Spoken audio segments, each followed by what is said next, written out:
अस्सलामुअलैकुम। आज के इकोनॉमिक और कमोडिटी राउंडअप के साथ मैं हूं आपका होस्ट अली मोहम्मद उस्मानी। आज की सबसे पहली खबर के अंदर हम आपसे बात करने जा रहे हैं कि साल 2021 और 22 के पहले महीने की अंदर अगर हम टैक्स का मवाजना करें तो पाकिस्तान ने बहुत अच्छी टैक्स कलेक्शन की है। इस टैक्स कलेक्शन के हवाले से बात करें तो 410 अरब रुपए की जो टैक्स कलेक्शन की गई है, ये तकरीबन 68 अरब रुपए से जो है वो ज़्यादा इजाफी की जो टारगेटेड अमाउंट है उससे ज़्यादा की टैक्स कलेक्शन पाकिस्तान ने की है। यानी 342 अरब रुपए का टारगेट दिया गया था गवर्नमेंट ऑफ पाकिस्तान को जुलाई के महीने में टैक्स कलेक्शन का, उसमें 410 अरब रुपए की टैक्स कलेक्शन एक अच्छा पेशरफ्त है पाकिस्तान की, गवर्नमेंट ऑफ पाकिस्तान की। वहीं पर दूसरी जानिब जो एक बहुत ही जो इंडिकेटर्स है जो बड़ा नेगेटिव इम्पैक्ट डालता चला आ रहा है पाकिस्तान में जून के महीने से, वो है हमारा करंट अकाउंट का डेफिसिट होना। जून के मंथ के अंदर पाकिस्तान का करंट अकाउंट का डेफिसिट 1.6 बिलियन यूएस डॉलर तक के पहुंच गया था। वहीं पर जुलाई के मंथ के अंदर यही डेफिसिट जो है वो 773 मिलियन यूएस डॉलर का रिपोर्ट किया गया है। गर्चे ये जून के मंथ के मुकाबले में आधा तो है, मगर फिर भी जुलाई के मंथ के यानी साल 9 के पहले महीने के अंदर इतना बड़ा डेफिसिट आना, ये एक बहुत अलार्मिंग सिचुएशन है पाकिस्तान के लिए। इसकी बुनियादी वजूहात जो हम आपसे बात करते चले आए हैं, मुताद्दिद प्रोग्राम्स में इस पर बात करते चले आए हैं कि पाकिस्तान के जो इस वक्त इंपोर्ट्स हैं उसके अंदर बहुत तेज़ी से इजाफा देखा जा रहा है। इस इजाफे के तहत पाकिस्तान की मईशत के ऊपर जो है एक रुपये की कदर में गिरावट भी देखने में आ रही है और मईशत के ऊपर एक अनसर्टेन सा प्रेशर भी आ रहा है। इसी की वजह से हम बात करें कि गवर्नमेंट ऑफ पाकिस्तान इस चीज़ का कंटिन्यूसली क्रेडिट ले रही थी नवंबर 2020 तक के, जब पाकिस्तान का रुपया अपनी कदर को बेहतर करता चला जा रहा था। पाकिस्तान का रुपया तकरीबन 169 से डॉलर जो है पाकिस्तान में 169 के करीब ट्रेड होते होते 152 के करीब आ गया था। यही कुछ बुनियादी वजह थी कि 17 रुपए का गेन करने के बाद रुपये ने अपने आप को उस वक्त इस पोजीशन के ऊपर रखा था कि गवर्नमेंट ऑफ पाकिस्तान बिल आखिर इस बात को इंडोर्स करने के ऊपर तैयार हो गई थी कि ये सब तमाम तर चीज़ें जो है गवर्नमेंट ऑफ पाकिस्तान की हिकमत अमली के पेश नज़र पाकिस्तान को बेनिफिट मिल रहा है। कहीं कहीं ये भी कहा जाने लगा था कि डॉलर जो है पाकिस्तान के रुपए के मुकाबले में मजीद अपनी कदर गिराएगा और पाकिस्तानी रुपया जो है वो अपने आप को मजीद स्ट्रेंथ करता हुआ डॉलर को 130 रुपए के ऊपर ले जाएगा। ये तमाम तर चीज़ें थी। उसी वक्त हमने अपने टीवी चैनल के ऊपर प्रोग्राम किया और वन ऑफ द सडन दिसंबर के मंथ के अंदर एक बहुत बड़े फिगर ने हमारे को थोड़ा सा अलार्मिंग सिचुएशन दिया और हमने फिर अपना एनालिसिस वहीं पे रिकॉर्ड करना शुरू किया। इन तमाम तर सिचुएशन के बाद बात करते हैं कि दिसंबर के मंथ के अंदर पाकिस्तान का जो करंट अकाउंट सरप्लस जो कि नवंबर तक के था, उसके अंदर one of the sudden 656 million US dollar का डेफिसिट रिपोर्ट किया गया। यही नहीं बल्कि पाकिस्तान की जो तिजारती खसारा था उसने एक मेजर इंपैक्ट डाला इसके ऊपर, क्योंकि पाकिस्तान में जो रेमिटेंसेस मौसूल हो रही थी उन रेमिटेंसेस का हजम तो बतदरीज 2 बिलियन यूएस डॉलर से अबव ही का था, मगर जो इंपोर्ट्स बिल से उसके अंदर काफ़ी तेज़ी से इजाफा यानी 30% का इजाफा देखने में आया। ये वही वक्त था कि जब पेंडेमिक सूरत हाल से निकलने के लिए मईशतों ने कोशिश की थी और वैक्सीनेशन का अमल भी तकरीबन एक इम्पैक्ट डालना शुरू कर गया था आलमी मार्केट्स के अंदर, और आलमी मार्केट्स के अंदर कारोबारी ज़िंदगी बहाल होना शुरू हो गई थी। इन तमाम तर सूरत हाल के पेश नज़र हमने देखा था कि वहाँ पे रुपया जो है वो अपनी कदर को फिर भी बेहतर रखे हुआ था, मगर बार बार हमने ये इसके ऊपर अंदिया दिया था कि अगर ये इंपोर्ट्स के हजम में इसी तरीके से इजाफा हुआ तो गवर्नमेंट ऑफ पाकिस्तान जो क्रेडिट ले रही है उसके अंदर उसको जस्टिफिकेशन देनी पड़ेगी कि गवर्नमेंट ऑफ पाकिस्तान अब क्या कर रही है कि जब पाकिस्तान का रुपया अपनी कदर गिरा रहा है। तो ये ऑल इन ऑल देखें तो इसके अंदर पेंडेमिक सूरत हाल की वजह से इंपोर्ट्स का रुकना और रेमिटेंसेस का बढ़ना पाकिस्तान के लिए एक ब्लेसिंग बन गया था, जिसकी वजह से पाकिस्तान के रुपए की कदर में इजाफा हुआ था। दूसरी जानिब हमारे करंट अकाउंट सरप्लस में आया था क्योंकि तिजारती खसारा हमारा बिल्कुल ही नीचे की साइड पर आना शुरू हो गया था। ये कुछ वजूहात थी जिसकी वजह से हम बार बार ये कह रहे थे कि कोई भी मुल्क आइसोलेशन के अंदर नहीं रह सकता। आइसोलेशन के मतलब रहने का मकसद ये है कि हम किसी मुल्क के साथ तिजारत ना करें। यकीनन उस वक्त पाकिस्तान इंपोर्ट्स इतनी नहीं कर रहा था और एक्सपोर्ट्स भी एक ग्रेजुअल तरीके से पाकिस्तान की हो रही थी, तो जो हमारी इंपोर्ट्स और एक्सपोर्ट्स के दरमियान एक गैप था वो श्रिंक होता चला जा रहा था और जिसकी वजह से करंट अकाउंट के ऊपर एक मुस्बित इम्पैक्ट आ रहा था। वहीं पर देखें कि जैसे ये इंपोर्ट्स ने अपने आप को ओपन करना शुरू किया, यानी मईशत ओपन होना शुरू हुई, उसके बाद पाकिस्तान ने जब इंपोर्ट्स बिल जनरेट किए, फिर पाकिस्तान को कुछ खाम माल की भी ज़रूरत पड़ी, फिर हमने देखा कि चीनी आटे का भी बहरान पैदा हुआ, जिसकी वजह से फिर गुज़िश्ता साल हमने देखा कि भारत के साथ भी पाकिस्तान ने कुछ कोशिश की कि उसके अंदर भी चीज़ों को बैलेंस किया जाए, मगर फिर कुछ वजूहात की बना के ऊपर उसको भी रोक दिया गया। तो अल्टीमेटली जब इंपोर्ट्स के हमारी बेसिक नेसेसिटीज़ के अंदर इंपोर्ट्स हमारे जो ओपन होना शुरू हो गई थी कोविड के, जब ये थोड़ा सा मध्यम होना शुरू हुआ, तो ये एक ऐसा इम्पैक्ट डाल रहा था कि जिसकी वजह से हम एक्सपेक्ट कर रहे थे कि आने वाले वक्तों के अंदर पाकिस्तान का रुपया अपनी कदर फिर गिरा सकता है। यही कुछ हुआ कि पाकिस्तान ने फिर अप्रैल के बाद से हमने देखा कि कंटिन्यूसली जो है पाकिस्तान का रुपया अपनी कदर को मजीद गिराता चला जा रहा है। 164 और 165 के करीब इस वक्त डॉलर पाकिस्तान में ट्रेड हो रहा है। तो जब तक कि ये शरह इतनी महंगी, जो हमारे मुल्क के अंदर अगर डॉलर इतना महंगा होगा या हमारे रुपए की कदर गिरती चली जाएगी, उसमें स्टेबिलिटी नहीं आएगी। अगर जैसे governor state bank of Pakistan ने कहा है कि ये बहुत अच्छी चीज़ है कि पाकिस्तान का रुपया जो है वो दोनों साइड की तरफ मूव कर रहा है, इक्विलिब्रियम यानी सेंट्रल पॉइंट से देखें तो कभी अपनी कदर को बढ़ाता भी है और कभी अपनी कदर घटाता भी है। तो ये मार्केट ऑपरेशन हैं जो कि IMF ने पाकिस्तान को कहे थे कि पाकिस्तान जो है वो अपने करेंसी को मार्केट फ्लक्चुएशन के हिसाब से रखे। बहरहाल ये तो चीज़ें बेहतर है, मगर हम ये देखना चाहिए रजा बाकर साहब को कि ये इतनी बड़ी फ्लक्चुएशन और इतनी बड़ी डेविएशन अगर कहीं किसी मुल्क में आती है, ख़ास तौर से डॉलर के मुकाबले में, तो उस मईशत के ऊपर क्या इम्पैक्ट पड़ता है। तो ये अगर देखा जाए तो जो कॉस्ट ऑफ डूइंग बिजनेस है या इंपोर्टर्स हैं, उनके ऊपर वन ऑफ द सडन जो है वो इतनी प्रेशर आ जाता है इन चीज़ों की वजह से। फिर जो आपके मेन इंपोर्ट्स जो हम करते हैं, जो हमारा प्रोडक्ट्स है, वो ऑयल है, उस ऑयल की भी मार्केट वैल्यू जो है वो कंटिन्यूसली बढ़ती चली जा रही है। और जो ऑयल है वो बतदरीज 70-67 डॉलर पर बैरल के ऊपर ट्रेड हो रहा है। तो ये एक इम्पैक्ट्स है जिसकी वजह से हमारे जो इस वक्त माइशतदान हैं या हमारे जो थिंक टैंक्स हैं, ख़ास तौर से स्टेट बैंक ऑफ पाकिस्तान के जो लोग हैं, उन्हें इन चीज़ों को देखते हुए पॉलिसी बनानी चाहिए। क्योंकि बिकॉज अगर हम ये बात करते हैं कि या governor state bank of Pakistan इस बारे में कहते हैं कि कुछ इंडिकेटर यानी पाकिस्तान के फॉरेन एक्सचेंज रिजर्व स्टेबल हुए, फिर करंट अकाउंट पाकिस्तान का बेहतर पोजीशन के ऊपर आया, तो फिर GDP के शरह के तहत करंट अकाउंट डेफिसिट के अंदर कमी देखी जा सकती है इस साल। तो ये तमाम तर चीज़ें थी कि हम ये देखें कि जो हमारा इस वक्त फॉरेन एक्सचेंज रिजर्व्स हैं स्टेट बैंक ऑफ पाकिस्तान के पास, उसमें कितनी जो प्रोपोर्शनेट है वो फॉरेन असिस्टेंस का है जिसके ऊपर पाकिस्तान को इंटरेस्ट बियर करना पड़ता है। गर्चे ये इंटरेस्ट पेमेंट कुछ अर्से के लिए हॉल्ट ज़रूर हुई थी IMF की वजह से, कोविड की वजह से, मगर इसके ऊपर अभी आने वाले वक्तों के अंदर पाकिस्तान ने इसको पे करना है, हर सूरत में पे करना है और इसको अपने चीज़ों को बेहतर करना है। वहीं पर दूसरी जानिब करंट अकाउंट की बात करें तो करंट अकाउंट में बहुत मेजर इंपैक्ट जो इंपोर्ट्स के बिल ना होना या कम होने की वजह से था। फिर रुपए की कदर का दोनों साइड के ऊपर मूव करना, ये उन्होंने एक बातें की थी कि जिसकी वजह से पाकिस्तान की मईशत एक स्टेबिलिटी की तरफ है। मगर अगर बात करें कि रुपए की कदर इतनी तेज़ी से फ्लक्चुएट होती है, तो आज अगर हम किसी चीज़ के ऊपर बात करते हैं तो फ्यूचर के अंदर उसके क्या रेट्स होंगे, ये एक अनसर्टेन सिनेरियो होता है। और बिजनेस के अंदर कभी भी अनसर्टेन सिनेरियो इतने हाई लेवल्स के ऊपर रखे हुए कोई भी रिस्क नहीं ले सकता। वो तो ठीक है, हम मईशत को चलाने के लिए चीज़ों के अंदर बातें कर रहे हैं कि फ्यूचर ऑर्डर्स बुक करेंगे या बहुत ही ज़्यादा ज़रूरत है किसी ऑर्गेनाइजेशन को, मगर अल्टीमेटली परचेसिंग पावर अगर मुल्क के अंदर एक स्टक होना शुरू हो जाए तो फिर ये कॉस्ट बहुत अफेक्ट करना शुरू कर देती है। तो इन चीज़ों के ऊपर जो है वो हिकमत अमली तैयार करनी चाहिए कि इतनी फ्लक्चुएशन ज़रूर हो हमारे उसके अंदर, मगर फिर इस फ्लक्चुएशन को कंट्रोल करने के लिए कुछ ऐसा मैकेनिज्म हो। ये हम ये नहीं कह रहे कि डॉलर को स्टक कर दिया जाए या उसको फ्रीज कर दिया जाए रेट्स के ऊपर। इसके जो इनिशियल जो चीज़ें हैं यानी जो रॉ चीज़ें हैं जिनकी बेसिस के ऊपर ये डॉलर मूव कर रहा है, उसके ऊपर प्रॉपर हिकमत अमली तैयार की जाए। इस हिकमत अमली के ऊपर बात करें तो वज़ीर आज़म इमरान खान साहब ने कहा था कि पाकिस्तान जो है वो जो गुज़िश्ता साल के अख्ताम पे पाकिस्तान ने 25 अरब डॉलर की एक्सपोर्ट की थी। इस एक्सपोर्ट को वज़ीर आज़म इमरान खान साहब का इरादा ये है कि 37 से 40 अरब US डॉलर के करीब पाकिस्तान जो है वो एक्सपोर्ट करेगा। वहीं पर दूसरी जानिब रज़ाक दाऊद साहब का भी कहना यह है कि पाकिस्तान जो है 50 बिलियन डॉलर की एक्सपोर्ट करेगा। अब जब ये एक्सपोर्ट के ऊपर एक टारगेट लगाया जा रहा है और पाकिस्तान में पोटेंशियल है कि पाकिस्तान कर सकता है, मसला सिर्फ ये है कि एक कम्युनिकेशन गैप है इदारों के साथ पाकिस्तान के अंदर बिजनेस कम्युनिटी का, तो वो उसको दूर करना चाहिए। फिर जो हमारे यहाँ डॉक्यूमेंटेशन अनडॉक्यूमेंटेशन की चीज़ें हैं उसको कवर करने के लिए फैसिलिटेट करना चाहिए आवाम को। तो ये जो एक 50 बिलियन यूएस डॉलर की पाकिस्तान एक्सपोर्ट करने का इरादा रखता है, जिस तरीके से वज़ीर आज़म इमरान खान साहब ने भी कहा, फिर रज़ाक दाऊद साहब ने भी इसके ऊपर बात की,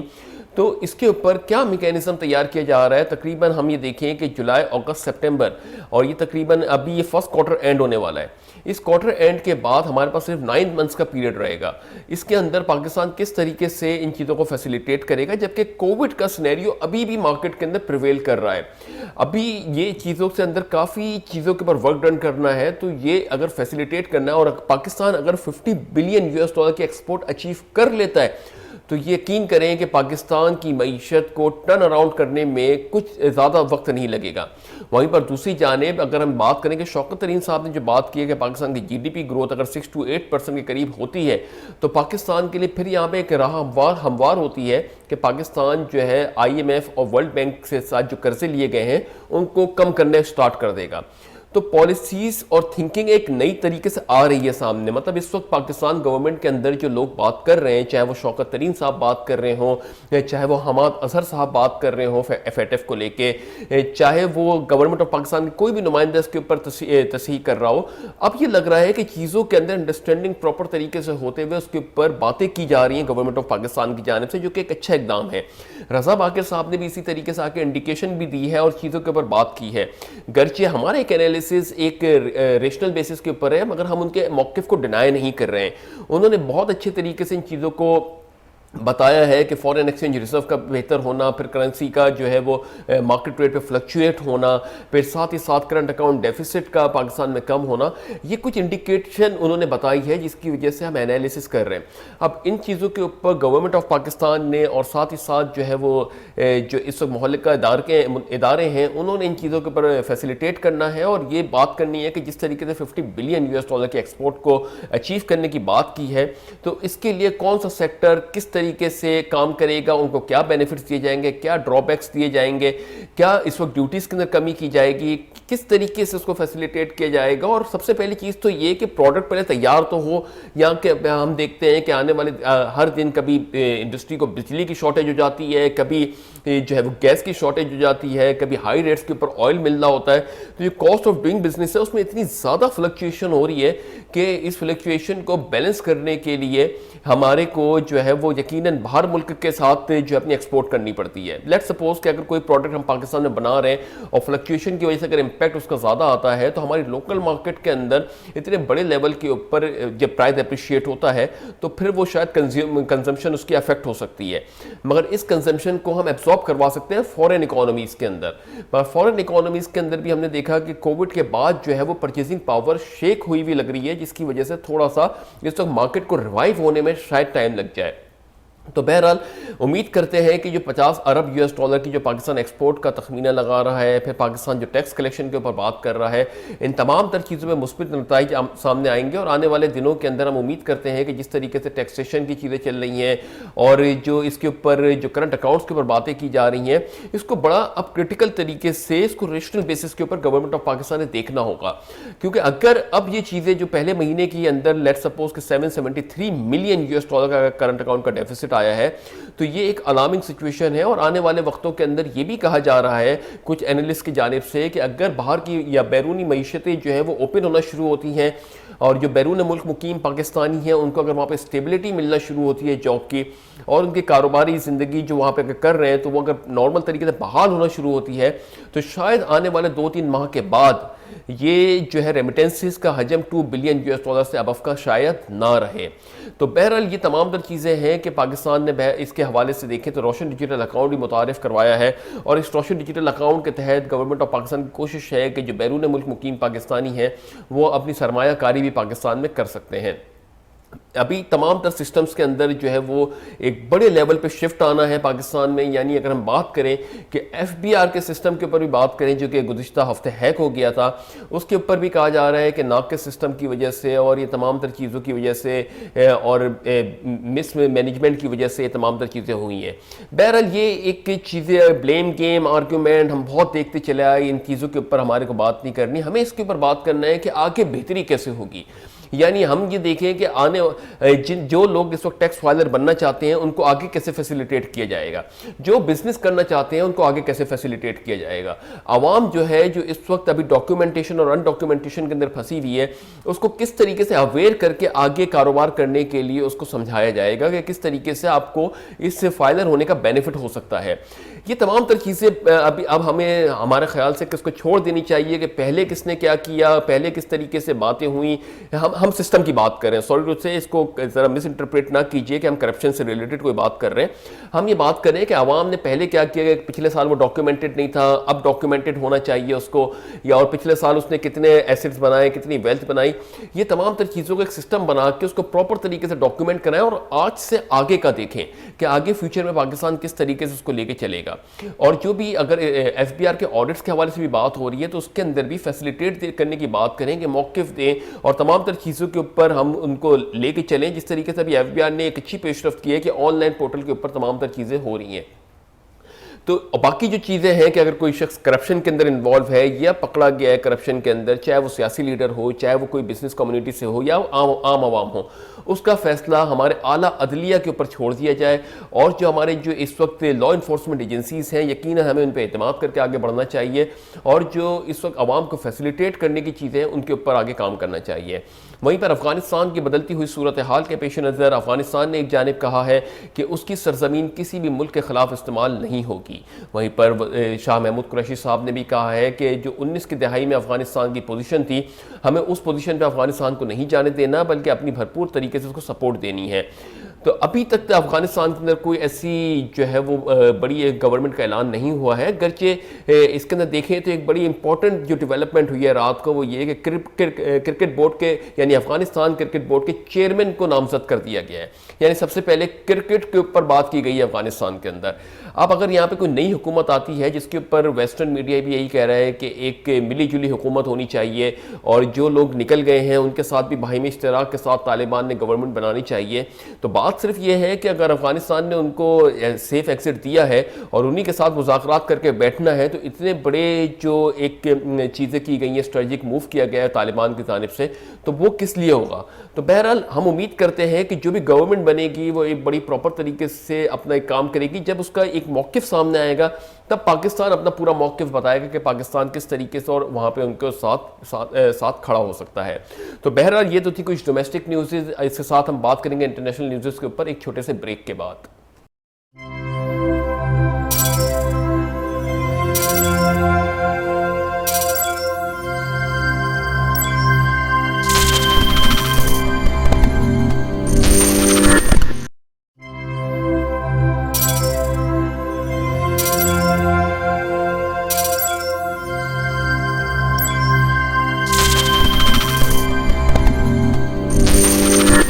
वेलकम बैक नाजरीन। ब्रेक पे जाने से पहले जिस तरीके से हमने पाकिस्तान के डोमेस्टिक न्यूज़ के ऊपर बात की थी, फिर पाकिस्तान से मुलहक की जो खत्ता है अफगानिस्तान के ऊपर बात कर रहे थे, इसके तहत जो हमने तमाम तर डेवलपमेंट की थी,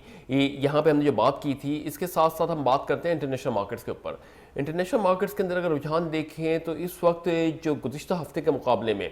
जो इन्वेंट्री की शरह है और जो ऑयल की इन्वेंट्री की रिपोर्ट आती है जिसमें तखमीना लगाया गया था कि 1 मिलियन बैरल से इन्वेंट्री नेगेटिव में आएगी, मगर इन्वेंट्री तकरीबन 3.2 मिलियन बैरल से नेगेटिव में आई है। ये एक अच्छा सिनेरियो है। काफ़ी दिन के बाद जो है वो ऑयल मार्केट्स के अंदर इन्वेंट्री का नेगेटिव में आना, तो ये इस बारे में बता रहा है कि आलमी मार्केट्स के अंदर ऑयल की डिमांड्स बढ़ती जा रही है। बहरहाल इसके ऊपर कहना कुछ कबल अज़ वक्त है क्योंकि अनसर्टेनिटी अभी भी बरकरार है। फिर दूसरी जानिब अफगानिस्तान की सिचुएशन को लेके काफ़ी हद तक के पैनिक है कि आने वाले वक्तों में क्या सूरत हाल होगी। वहीं पर अमरीकी फ़ौज का इनखला भी जो है वो यहाँ से वो काफ़ी हद तक के एक सवालिया निशान बना हुआ है कि अमरीका ने ये स्टेप क्यों उठाया। बहरहाल ऑल इन ऑल ये तमाम तर डेवलपमेंट इस वक्त हो रही है, मगर ऑयल जो है गुज़िश्ता हफ्ते जो हमने देखा था कंटिन्यूसली नीचे की साइड पे मूव कर रहा था। उसकी बुनियादी वजह यही थी कि आलमी मार्केट्स में अभी भी पैनिक बरकरार है, अनसर्टेन सिनेरियोस हैं, इकोनॉमिक अनसर्टेनिटी है। और जब भी इकोनॉमिक अनसर्टेनिटी आती है जो प्रीशियस मेटल्स हैं उनके अंदर हमें थोड़ी सी हलचल होती हुई दिखाई देती है। तो अगर हम रेट्स के ऊपर बात करें तो WTI क्रूड इस वक्त तकरीबन $1.69 प्लस होने के बाद $63.83 पर बैरल पे ट्रेड हो रहा है। ब्रेंट तकरीबन $1.79 प्लस होने के बाद $66.53 पर बैरल पे ट्रेड हो रहा है। गोल्ड तकरीबन $4.3 प्लस होने के बाद $1788 पर आउंस पे ट्रेड हो रहा है। सिल्वर तकरीबन 21 सेंट्स प्लस होने के बाद $23.32 पर आउंस पे ट्रेड हो रहा है। आलमी मार्केट्स के अंदर मिला जुला रुझान पाया जा रहा है। कहा जा रहा है कि आने वाले वक्तों के अंदर जो है वो बड़े कॉशियस मूव के साथ मईशतों को आगे बढ़ना है, क्योंकि अभी कोविड का जो पूरा पैनिक है वो अभी पूरी तरीके से मार्केट से निकला नहीं है। एक जानिब वैक्सीनेशन की वजह से काफ़ी हद तक के सपोर्ट मिली तो है, मगर वहीं पर वैक्सीनेशन कंपनीज जो है FDA से इस बात में रिक्वेस्ट कर रही हैं कि 6 महीने के बाद उन्हें बूस्टर डोज लगाने की इजाज़त दी जाए, जो कि अभी तक FDA ने इसके ऊपर कोई इजाज़त दी नहीं है प्रॉपर तरीके से। तो ऑल इन ऑल इसके ऊपर जो चीज़ें हैं, हमने देखा कि पाकिस्तान के अंदर भी वैक्सीनेशन की ड्राइव के ऊपर काम हो रहा है और वैक्सीनेशन को बहुत प्रॉपर तरीके से जो एक नेगेटिव इसके सेंटिमेंट्स है वो भी अब थोड़े से लोगों में चेंज हुए हैं और लोग जो है वैक्सीनेशन करवा रहे हैं। तो ये वैक्सीनेशन का अमल है, मगर अभी इसके ऊपर एफिकेसी के ऊपर कहीं बात की जाए तो कोई कहता है 6 मंथ के बाद दोबारा इसको लगवाना पड़ेगा, फिर उसके बाद कोई कहता है 1 ईयर के बाद दोबारा लगवाना पड़ेगा। तो ये एक ऐसा सिनेरियो है जिसके ऊपर अभी कोई हत्तुल इम्कान कोई नतीजा अखज़ नहीं हुआ है। इन्हीं तमाम सूरत हाल के पेश नज़र जिस तरीके से हमने देखा था कि कोविड का डेल्टा वेरिएंट ने गुज़िश्ता 15 दिन पहले या 20 दिन पहले की बात करें तो ऑस्ट्रेलिया और इंडोनेशिया के अंदर लॉकडाउन करवा दिया था। वहीं उसी तरीके से अब जो है दोबारा जब भी कई मईशत मूव हो रही हैं आगे की तरफ, तो उनके अंदर ये पैनिक ज़रूर बरकरार है कि आने वाले दिनों के अंदर किस तरीके से मूवमेंट होगी। एक जानिब ओपेक प्लस मेंबरान ने जो कि प्रोडक्शन कट की थी आज से 1.5 साल पहले 9.7 मिलियन बैरल पर डे की, उसको श्रिंक करके 5.7 मिलियन बैरल पर डे के ऊपर लेके तो आए हैं प्रोडक्शन कट को, मगर अभी भी जो है इसके ऊपर इख्तलाफात जो है मौजूद हैं मुत्तहिदा अरब अमारात के, सऊदी अरब के साथ, कि इस प्रोडक्शन कट को मज़ीद कम करके आउटपुट को बढ़ाया जाए। मगर वहीं पर जो है ओपेक प्लस मेंबरान जो है वो इस बारे में देख रहे हैं कि ऑयल का किस तरीके से सेंटीमेंट डेवलप होता है, किस तरीके से ऑयल कंटिन्यूसली 4 वीक्स तक के या 1 मंथ या 2 मंथ्स तक के किस तरीके से अपने आप को विनिंग स्ट्रीक के ऊपर रखता है, और फिर उसके बाद ये फैसला किया जाएगा कि जो आउटपुट कट किया गया उसको आउटपुट को वापस मार्केट में लाया जाए। तो ये तो थी कुछ इंटरनेशनल न्यूज़ के ऊपर हम बात कर रहे हैं कि पैनिक अभी भी बरकरार है, पाकिस्तान में भी बदलती हुई सूरत हाल है, आलमी मार्केट्स के अंदर भी अमेरिका के अफगानिस्तान की सिचुएशन के बाद अमेरिका के अंदर भी एक थोड़ी सी सिचुएशन जो है वो थोड़ी सी चेंज होना शुरू हुई है। आने वाले वक्त बहुत इंपॉर्टेंट है। फेटफ के हवाले से भी काफ़ी डेवलपमेंट पाकिस्तान में मुतवक्के हैं और देखा जाएगा कि किस तरीके से पाकिस्तान जो है वो अफगानिस्तान के बारे में अपना फैसला करता है। एक जानिब कल जो एक बड़ी डेवलपमेंट हुई है वो ये है कि रात के टाइम जो एक न्यूज़ आई थी उसमें कहा गया था कि पाकिस्तान और भारत के दरमियान जो है वो सफारती वीज़े इशू किए गए हैं और ये काफ़ी अरसे के बाद ये प्रोसेस दोबारा रिवाइव हुआ है। इसके ऊपर जो है पाकिस्तान अब भारत के साथ जो है पाकिस्तान का मौक़िफ़ यह है कि जब तक कि मसला कश्मीर को हल नहीं किया जाएगा पाकिस्तान इसके ऊपर आगे कोई पेशरफ्त नहीं करेगा। वहीं पर जो है अब दोबारा इस चीज़ के ऊपर हमारे सामने न्यूज़ आई है कि हमने देखा था 23 मार्च को एक जो डेवलपमेंट हुई थी जिसके अंदर कहा जा रहा था मुत्तहिदा अरब अमारात और सऊदी अरब ने अपना इंपॉर्टेंट रोल प्ले किया था, जैसे पाकिस्तानी वफ्द भारत गया था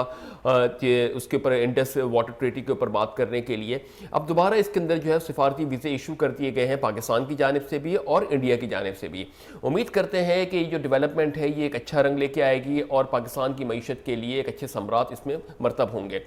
तो आने वाले दिन उम्मीद करते हैं कि ना सिर्फ पाकिस्तान के लिए बल्कि आलमी मईशत के लिए भी खुशखबरी का पैगाम लेकर आएँ, इस दुआ के साथ कि अल्लाह ताला पाक सर ज़मीन को शाद आबाद रखे। अपना बहुत बहुत बहुत ख्याल रखिएगा। अपने होस्ट अली मोहम्मद उस्मानी को इजाज़त दीजिए। अल्लाह हाफिज़।